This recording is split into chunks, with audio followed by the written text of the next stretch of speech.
it's Oo. statistically legal but it's Oo. statistically misleading kasi dapat nag-report mo yung midpoint. Yes. So- And it should be so ngayon, standard for all the statistical sample.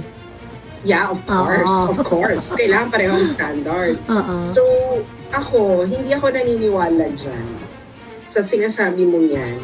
Kasi, ilan yung percentage kay BBM? For March, itong pinaka-recent, ang kay BBM is 22.2. That's impossible. Kasi, doon sa vice presidential elections candidate, Mm-mm.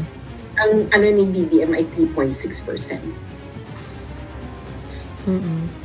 Ilan yung kay Sara? Yung kay Sara, pareho eh. Sir- Para siyang 33 kay Sara, 32.7 yung share ni diba? Sara sa Ano siya, factional. so ano siya? Consistent.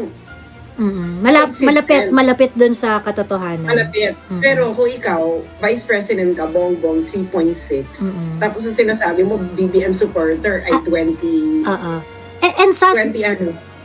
Saan napunta yung ano?